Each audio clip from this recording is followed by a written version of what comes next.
The Prisoner of Zenda, Chapter 3. Dressed as the king of Mauritania, I rode on through the streets of Strelso towards the palace, expecting to hear Antoinette de Maubin tell everyone that I was not really the king. Yet I heard no one calling out, and I didn't look back. Perhaps she hadn't recognized of me after all. I heard Marshal Strachan give an order to his men, and we suddenly entered a poor part of the town, where the people were loyal to Duke Michael. "Why have we changed our route?" I asked the marshal. "It's better this way," he explained. Surely this way, however, was into a part of town where the people supported Duke Michael. How could this be a better way for the king? I stopped my horse and thought carefully. Perhaps this was the marshal's plan to test me. "Tell your soldiers to ride ahead of me," I told the marshal. "I don't need them or you. You can wait here until I have continued through the old town alone. I want the people who live here to see that their king trusts them." Sapt looked worried and shook his head. I could see that he thought this was a very bad idea. Nevertheless, if I was to be a king, I decided I wanted to act like a king. All of my people should like me, not just a few. "Don't you understand me? Tell your soldiers to go," I shouted. The marshal looked surprised, but gave the orders for his soldiers to go ahead, and Sapt's face looked even more anxious. I realized that if I were killed in this part of town, Sapt's position would become very difficult. When all of the soldiers were out of sight, I rode on my own through the streets of the old town. Now that I was alone on my horse, I realized how white, how clean my uniform seemed compared to the old buildings around me. The narrow streets were lined with hundreds of people, and I could feel their eyes on me. First, people talked quietly, but then I started to hear cheering. I was so close to the people in this poor area that I could easily hear what the people were saying about me. "I'm surprised that he is on his own, but he's taller than I thought," said one. "His skin is very white," said another. Although some people smiled and cheered, others were quiet and looked at me angrily. I saw many paintings of the Duke in their windows, and I knew what they thought of me.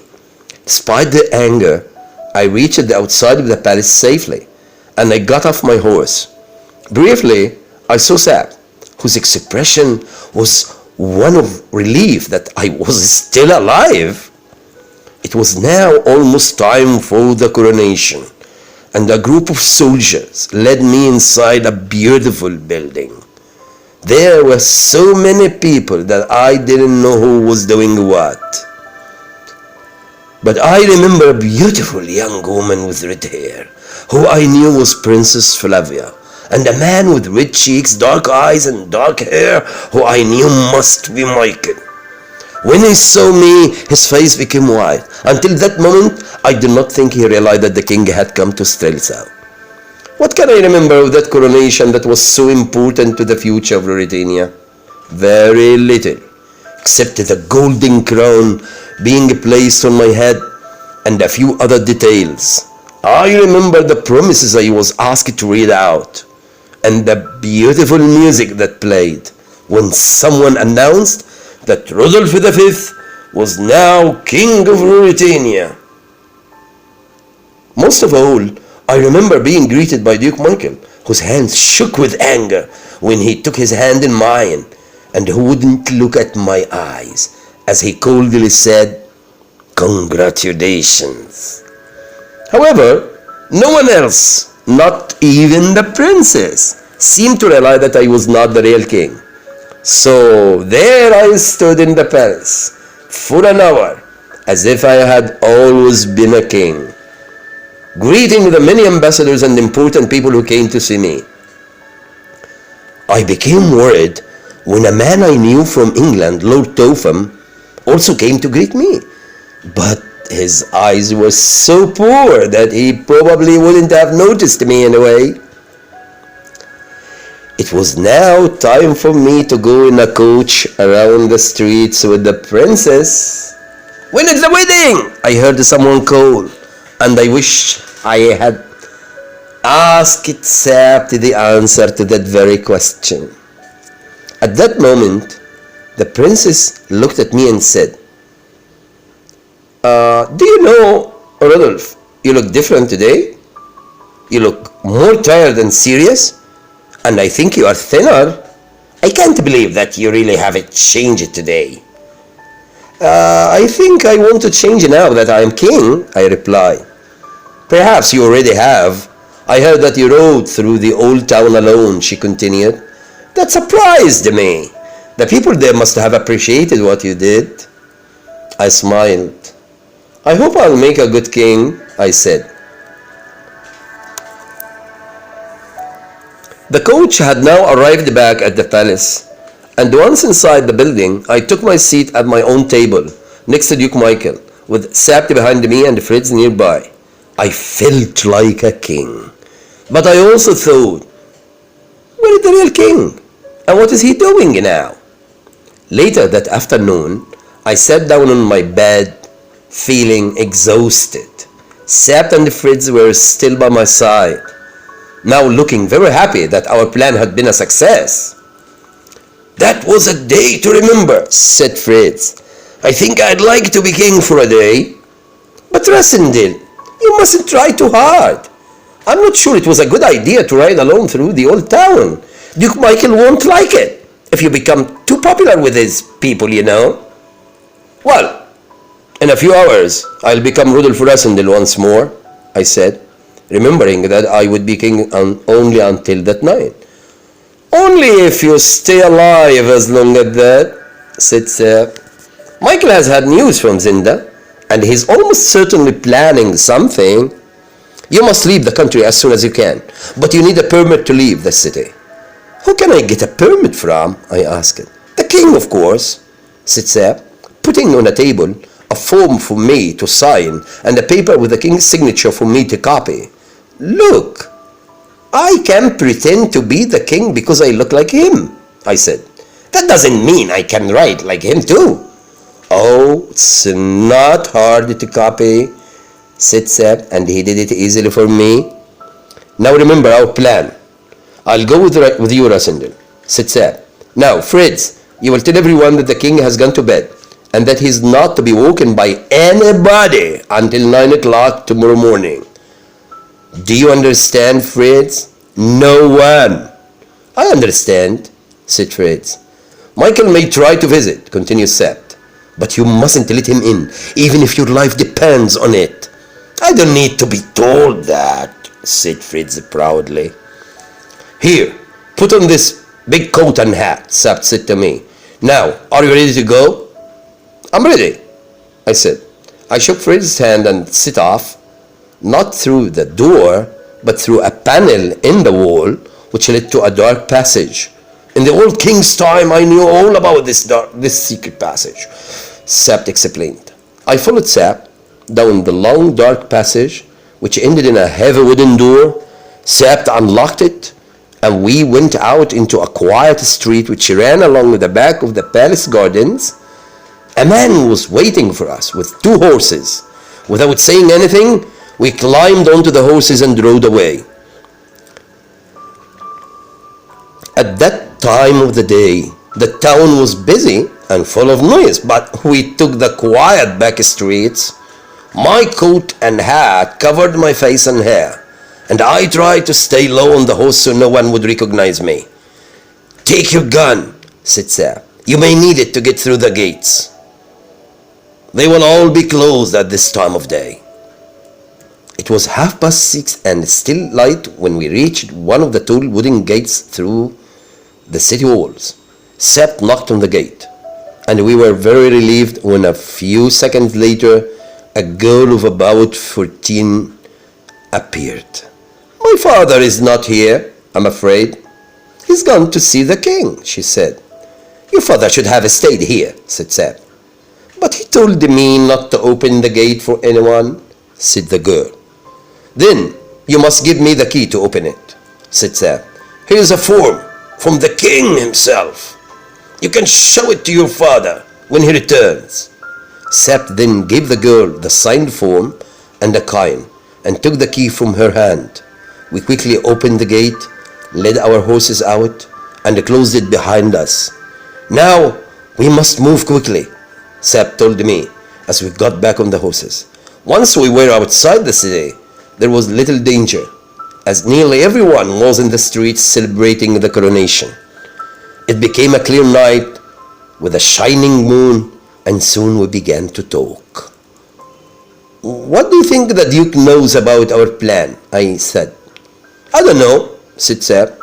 A little later, we stopped at an inn so that our horses could have a drink, and this lost us half an hour. We then continued and had gone around 40 kilometers from the city when Sept suddenly stopped. It was nearly 9:30. "Listen," he cried. "I can hear something." Far behind us, we could just hear the noise of horses coming towards us. I looked at Sept and saw worry on his face. "We are lucky that the wind is blowing towards us so we can hear them. Come on," he called, and we set off fast. After some time, we stopped again and couldn't hear the other horses. So we slowed down and thought we could relax. However, a little further, we stopped once more, and this time we heard them. Sept got off his horse, put his ear to the ground. "I think there are 2 horses," he said. "They are about 2 kilometers behind." We went on quickly, and eventually we reached the tall, dark trees of the forest of Zenda and stopped at a fork in the road. One road went deep into the forest. The other went outside the forest towards the town. "To the right is our road. To the left is the castle. Now, get off your horse." "Get off? But they will catch us," I said. "Get off your horse," he repeated angrily, and I did what he asked. We took the horses into the dark trees and waited quietly where we could see the road, but they, whoever they were, couldn't see us. I saw that Sept had a gun in his hand. "Do you want to see who they are?" I whispered. "Yes, and where they are going," Sept said. Soon we could hear the horses getting nearer and nearer. The moon was full now, so we could see the road clearly. "Here they come," Sept whispered. "Look, it's the Duke." On the road through the forest, I could see the Duke and a strong-looking man who Sept later told me was Max Half, brother to Johann, who I had seen at the inn. When they reached the fork in the road, they stopped. "Which way?" asked Duke Michael. "I think we should go to the castle, where we can learn the truth," said Max. "Why not the hunting lodge?" said Michael. "If all is well, why go there? And if all isn't well, I fear there will be a trap." The Duke didn't move and seemed to be listening. "I thought I heard something," he said quietly. I saw Sept lift up his gun, but the Duke then said, "To Zenda then," and they set off once more. I could see that Sept still held up his gun and was pointing it at the Duke. But although I knew he would have loved to shoot, he realized it wouldn't have helped the king at this moment. He put his gun away once more. We waited suddenly for 10 minutes before we came out from the trees. "So his head knew that all is well," said Sept. "What does that mean?" I asked. "I wish I knew," said Sept. "It's a real puzzle."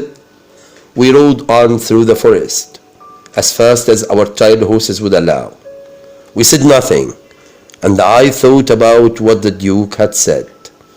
What did all is well mean? Was all well with the king?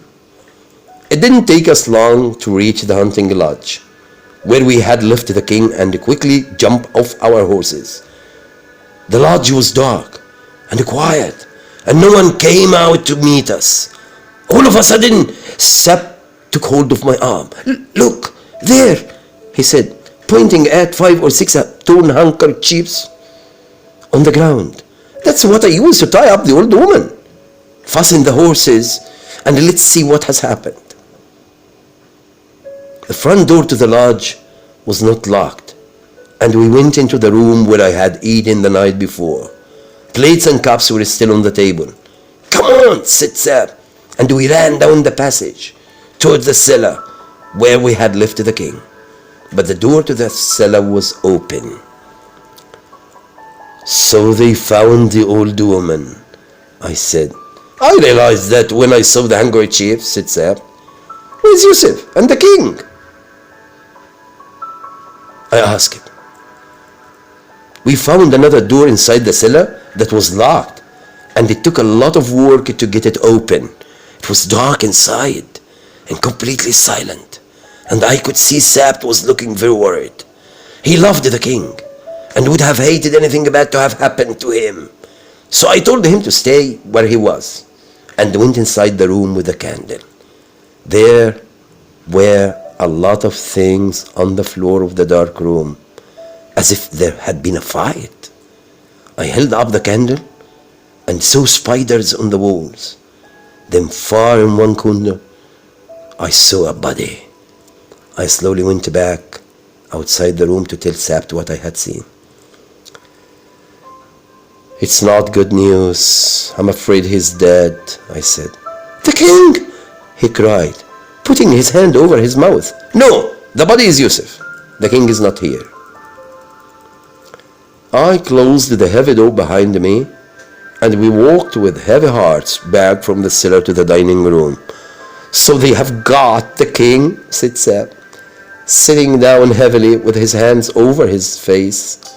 That's why they said that all is well. But when did they find out? I asked. Michael must have known all day, said Sap. What did he think when he met me then? He knew I was not the real king. It doesn't matter what he thought then, said Sap. What matters is what he thinks now. We must get back and collect every soldier in Strelsa. Michael will have to be caught before the king is killed. Wait, said Sap. We need to think. It must have been the old woman who told them what had happened somehow. I understand now. They came here to kidnap the king, and they found him in that room in the cellar. If we hadn't escaped to Strelso, we would have been killed. So where's the king now? I asked him. I have no idea, he said. But you could see at the coronation that Duke Michael is really worried. Let's think about how we can worry him a bit more. A clock in the house struck 1.